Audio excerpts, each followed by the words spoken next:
Hello friends, आपका एक बार फिर से स्वागत है आपके यूट्यूब चैनल आकांक्षा ट्यूशन में, जहां पर आपको अरिहंत नवोदय क्लास 6 का कंप्लीट सोल्यूशन मिलता है। आज की वीडियो में हम लोग पढ़ेंगे चैप्टर 4 गुणनखंड, गुणज एवं उनके गुण। तो ये बहुत ही इंटरेस्टिंग चैप्टर है, आपको बहुत ही इंटरेस्ट आने वाला है इस चैप्टर में, बहुत ही मज़ेदार चैप्टर है। चलिए स्टार्ट करते हैं। सबसे पहला टॉपिक हमारे पास गुणज। देखिए बेटा, गुणज क्या होता है।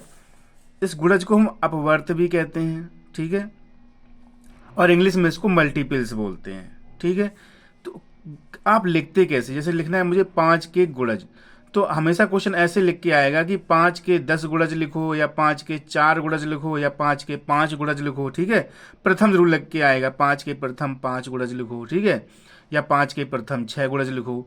तो इसका मतलब ये समझ जाना हमेशा कि गुणज जो होता है वो उसका पहाड़ा होता है, उसको हम क्या बोलते हैं, ये एक तरीके से इसका पहाड़ा होता है। जैसे आपको लिखना है कि 5 के गुणज, तो आपके गुणज होंगे 5 एकम 5, 5 दूनी 10, 5 दिया 15, 5 चौको 20, 5 पंचे 25।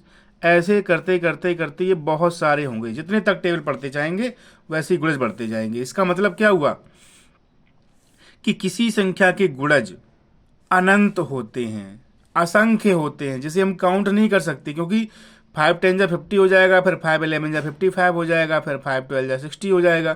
ऐसे ही हम 5 की टेबल पढ़ते चले जाएंगे और ये कभी खत्म नहीं होंगे। ऐसे ही आप 17 के गुणज लिखने हैं आपको, तो 17 एकम 17, 17 दूनी 34, 17 तिया 51, 17 चौको 68। इस तरीके से 17 का पहाड़ा पढ़ते चले जाइए और इसके गुणज आगे आते जाएंगे। तो इनको हम गिन नहीं सकते हैं, असंख्य होते हैं, ठीक है। चलते हैं अगले टॉपिक पर। आप उभयनिष्ठ अपवर्त। उभयनिष्ठ अपवर्त क्या होते हैं, देखिए, जो दोनों के में आए।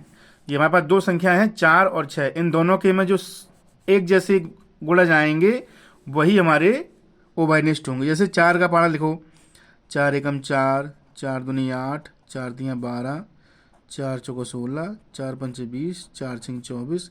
इस तरीके से चलेंगे ये। और 6 के, 6 एकम 6, 6 दूनी 12, 6 तिया 18, 6 चौको 24, 6 पंचे 30। ये इस तरीके से चलेंगे, ठीक है। अब आपको देखना ये है कि क्या इन दोनों में एक जैसे गुणनखंड आ रहे हैं, कोई एक जैसे। देखो, ये सबसे पहला गुणनखंड आप ढूंढ लीजिए, तो बाकी आपको सब पता चल जाएंगे।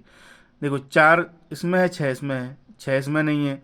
ये देखो आप, 12 इसमें मैच कर रहा है, दोनों के में 12 है, तो पहला उभयनिष्ठ अपवर्त आपका होगा 12। फिर आगे आपको देखने की जरूरत नहीं है, आगे आप बिल्कुल मत देखिए, बस 12 की टेबल लिखना शुरू कर दीजिए। 12 एकम 12, 12 दूनी 24, 12 तिया 36, 12 चौको 48। इस तरीके से जो आगे के जो अपवर्त आएंगे ये उभयनिष्ठ उपवर्त होंगे। देखो, 12 आपने लिख लिया था, देखो यहाँ 24 भी मैच कर रहा है, देखो ये है 24 ये वाला।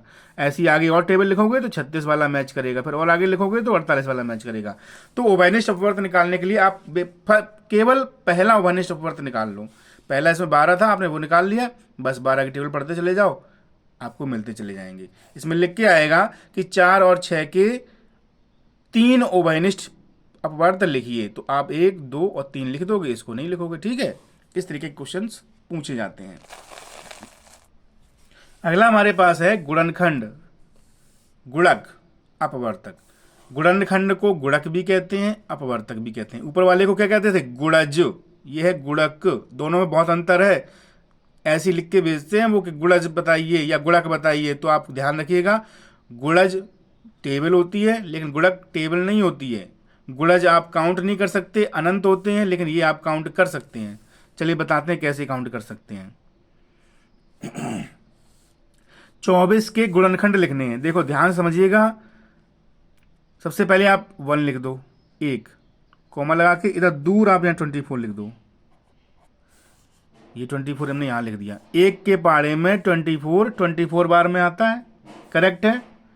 ऐसे ही लिखना गुणनखंड, हमेशा पहाड़ा पढ़ के। 1 के पाड़े में 24 बार पढ़ोगे तो 24 आएगा, ठीक। क्या ये संख्या 2 के पाड़े में भी आती है? हाँ, 2 के पाड़े में भी आती है। 2 के पाड़े में ये आती है 12 बार, 12 दूनी 24 होता है, तो 2 के पाड़े में 12 बार आती है, ठीक है। फिर कॉमा लगा दो। क्या ये 3 के पाड़े में भी आती है? 3 के पाड़े में भी आती है। 3 अट्ठे 24, जितना यहाँ लिखोगे उसके पाड़े में जितने बार आती है वो इधर लिखते जाओ, जिससे क्या होगा, ये आपकी संख्याएं कम होती चली जाएंगी। पहले 1 और 24 के बीच में कितनी संख्याएं थी? 23 संख्याएं थी, सॉरी 20 संख्याएं थी, नहीं 22 संख्याएं थी, ठीक है। फिर आपने जब 2 और 12 लिख दिया तो संख्याएं कम हो गई उनके बीच में। अब आपने 3 और 8 लिख दिया तो इसके बीच में तो संख्याएं बहुत कम बची। तो ऐसे लिखोगे तो संख्याएं कम होती चली जाएंगी, जिससे आपका क्वेश्चन बहुत आसान हो जाएगा। अब देखिए 3 के पाड़े में लिख दिया, अब मैंने 4 के पाड़े में लिखना है। 4 के पाड़े में ये आता है 6 बार, 4 सिंह 24 होते हैं। अब देखिए 4 और 6 के बीच में क्या बचा, केवल 5 बचा है। 5 के पाड़े में ये आता नहीं है, इसका मतलब है कि हमारे ये 24 के गुणनखंड कंप्लीट हो चुके हैं। ठीक है, अब लिखते हैं हम 40 के। जिसको न समझ में आओ तो 40 के समझ लीजिए। देखिए 1 के पाड़े में 40 बार में आता है 40, ठीक। पर 2 के पाड़े में देखो आता है ना, 2 के पाड़े में, 2 का हमने आपको डिवाइजिबिलिटी रूल बताया था, विभाजता का नियम, जिसके इकाई का स्थान पर 0, 4, 6, 8, 2 होते हैं, वो 2 से विभाजित होते हैं ना, तो 2 से ये विभाजित होगा। ये 2 के पाड़े में 20 बार में 40 आता है, 20 बार में, ठीक है। अब 3 के पाड़े में तो ये आएगा नहीं, क्यों, 3 के पाड़े में 4 आता नहीं है। 3 के पाड़े का तरीका हमने क्या बताया था, दोनों को जोड़ के देख लो, तो 3 के पाड़े में तो ये आता नहीं है। अब देखते हैं 4 के पाड़े में। 4 के पाड़े में 40 तो आता है ना, 4 के पाड़े में 10 बार में आता है, ठीक है। अच्छा ठीक, 4 के बाद अब देखो 5 का पाड़ा। 5 के पाड़े में भी ये आता है, 5 के पाड़े में ये आता है 8 बार, 5 अट्ठे 40। अब 5 और 8 के बीच में संख्याएं बची हैं 6 और 7। 6 के पाड़े में भी ये नहीं आता है और 7 के पाड़े में भी ये नहीं आता है, तो इसके गुणनखंड यही हो गई, ठीक। अब लिखते हैं हम 36 की। देखो 1 36 बार में आएगा, ठीक है, 36 लिख दीजिए। फिर 2 के पाड़े में करोगे तो 2 के पाड़े में ये 18 बार चला जाता है, तो 2 के पाड़े में 18 बार में आता है। इसके बाद देखते हैं हम 3 का पाड़ा। 3 के पाड़े में ये 12 बार में आता है, 3 के पाड़े में 12 बार में आता है, 12 3 36 होते हैं। फिर 4 के पाड़े में ये 9 बार में आता है, 4 9 36। अब 4 और 9 के बीच में संख्या भी बहुत सारी हैं, ठीक है। अब 5 से चेक करो, 5 के पाड़े में ये आता नहीं है। फिर 6 के पाड़े में आता है। 6 के पाड़े में क्या बार में आता है, 6 छक्के 36। 6 के पाड़े में 6 बार में तो आता है, 6 छंग 36। अब यहाँ देखो डबल 6 हो गई। कभी आपके पास बहुत सारे ऐसे क्वेश्चन आएंगे जिसमें डबल चीज हो जाएगी, तो उसको आपको एक ही काउंट करना है, ये आप क्रॉस कर दीजिए।